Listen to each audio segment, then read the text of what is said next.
Bonjour à tous, alors une petite introduction à la vidéo Une journée dans mon assiette au Sri Lanka. On est actuellement de retour à la Réunion avant notre prochain grand départ et plus précisément on est dans la forêt des tamarins au Maïdo. Alors l'idée de ce type de vidéo c'est de pouvoir vous présenter ce qu'on peut éventuellement manger, boire dans un pays, que ce soit au petit déjeuner, ou un repas de midi et un repas du soir. Bon, évidemment, c'est notre expérience personnelle, c'est sur un laps de temps, donc ce n'est pas exhaustif. Alors la cuisine sri-lankaise, très influencée par d'autres cuisines, la cuisine indienne notamment, d'Inde du Sud, on a retrouvé au Sri Lanka pas mal d'épices, de fruits, de légumes, de mets, de façons de cuisiner qu'on avait déjà rencontrées en Inde.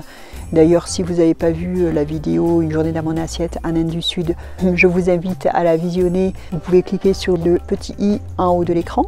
Donc elle est influencée à la fois par l'Inde, mais également par les différentes colonisations qu'il y a pu avoir au cours de son histoire. Ayubowan, ce matin, on prend notre petit déjeuner à notre super guest house à Anuradhapura. Et on va vous présenter un petit peu ce qu'on mange ce matin.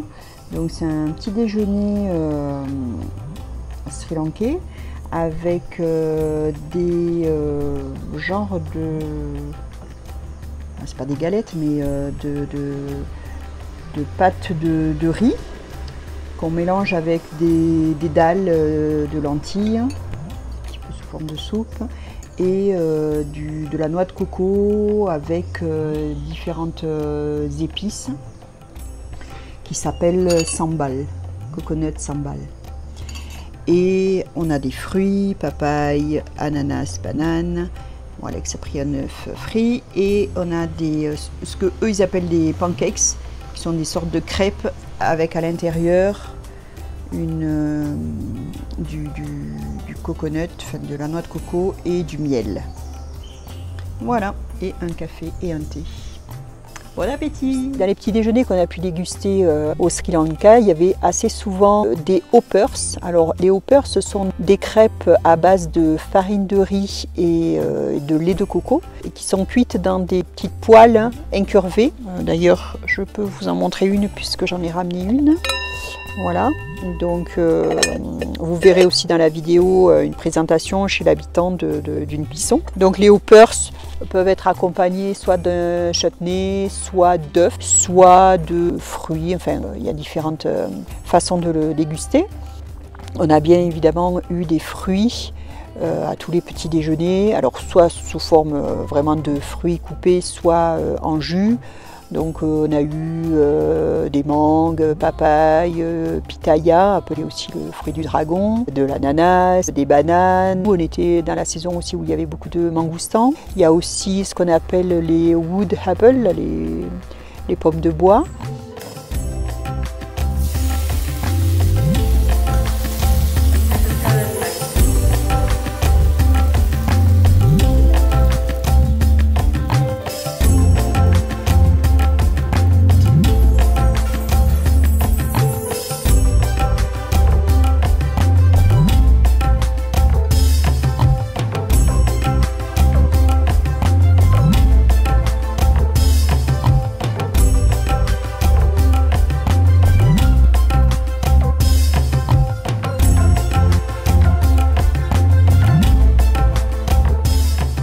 Que la cuisine sri-lankaise n'était pas très variée. Les repas tournent essentiellement autour de, je dirais, 3 plats qui sont fried rice, donc le riz frit avec des légumes frits, accompagnés éventuellement de viande, rice and curry, donc du riz avec différents accompagnements comme on a pu le voir en Inde, et le 3e plat qui est le kotu roti, donc roti qui veut dire crêpe. C'est un plat vraiment traditionnel qu'on trouve beaucoup en street food.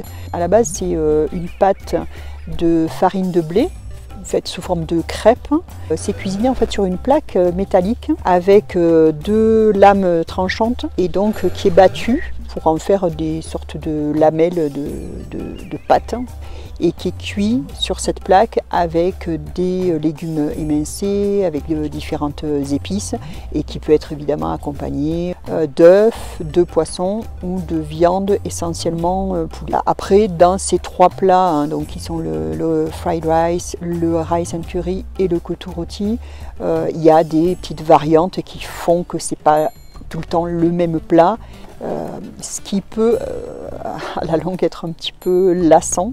Quand on est arrivé sur la côte bord de mer, on a mangé beaucoup de poissons, poissons frits, fruits de mer. On a eu l'occasion également de goûter à un plat traditionnel, mais qui est plus un plat de fête, d'occasion, qui s'appelle le lambré. C'est cuit et servi dans une feuille de bananier. C'est du riz cuit dans un bouillon, accompagné d'un curry de légumes, d'épices, d'aubergines, d'une pâte de crevettes.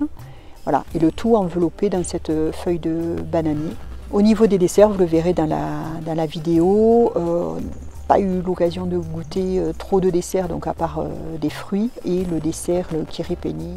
Alors là, je vais goûter à un dessert typiquement sri-lankais qui s'appelle le kiri peni, et qui est à base de lait caillé, c'est du lait de bufflone caillé, qui fait à l'apparence ça ressemble un peu à un yaourt, et qu'on sert avec un sirop qui est de la mélasse de canne à sucre, et qu'ici on appelle kitul peni.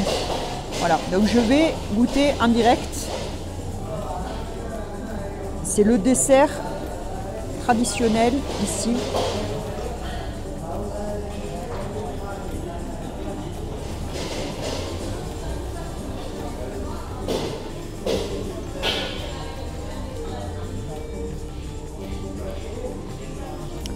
C'est très bon.